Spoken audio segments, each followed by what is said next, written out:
సర్వమంగళ మాంగళ్యే శివే సర్వార్థ సాధకే శరణ్యే త్రయంబకే దేవి నారాయణే నమోస్తుతే. సుప్రభాతం ఛానల్ ప్రేక్షకులకు నమస్కారం. మాసఫలం కార్యక్రమానికి స్వాగతం. 2025 సెప్టెంబర్ నెలలో 12 రాశుల వారికి మాస ఫలితాలు. 2025 సెప్టెంబర్ మాసంలో కుంభరాశి వారి యొక్క మాస ఫలితాలు.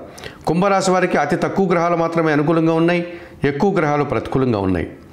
పంచమ అష్టమాధిపతి అయినటువంటి బుధుడు ఈ నెలంతా కూడా సప్తమ అష్టమ భావాల్లో అనగా సింహ కన్యా రాశుల్లో సంచరించడం వల్ల మీ ఆలోచనలో కార్యరూపం దాలుస్తుంది. సంతానం విషయంలో శుభవార్తలు, అనుకోకుండా నూతన అవకాశాలు, వ్యాపారాభివృద్ధి, ఆర్థికాభివృద్ధి, బ్యాంకు లావాదేవీలు అనుకూలంగా ఉన్నాయి.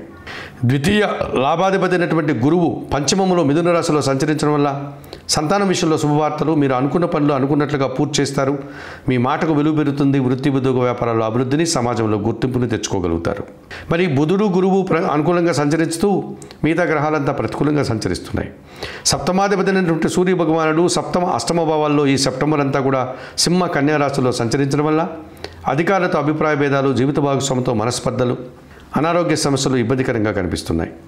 తృతీయ దశమాధిపతి అయినటువంటి కుజుడు ఈ నెలంతా అష్టమ భాగ్యభావాల్లో అనగా కన్యా తుల రాశిలో సంచరించడం వల్ల భూవాహన సమస్యలు, జనసహకార లోపము, కొన్ని వివాదాలు ఇబ్బందికరంగా కనిపిస్తున్నాయి.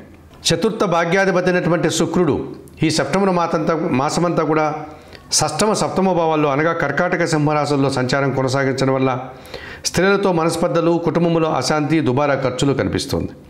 జన్మరాశ్యాధిపతి వ్యయాధిపతి అయినటువంటి శని భగవానుడు ద్వితీయములో మీనరాశిలో సంచరిస్తున్నాడు. ఏలినాడు శని ద్వితీయ భావంలో ఉంది.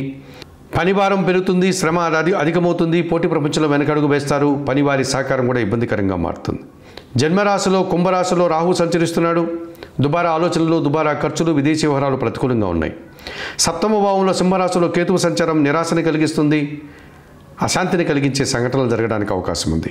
మరి 2025 సెప్టెంబర్ మాసంలో ఈ కుంభరాశి వారికి జన్మరాశిలో రాహువు సప్తమంలో కేతు దోషం నుంచి బయటపడడానికి శ్రీకాళహస్తీశ్వర ఆలయానికి వెళ్ళి అక్కడ అందుబాటులో ఉండే వాయులింగేశ్వర క్షేత్రంలో శ్రీకాళహస్తీశ్వరిని, జ్ఞానప్రసన్న అమ్మవారిని దర్శించి రాహుకేతులు పూజలు నిర్వర్తించుకోండి.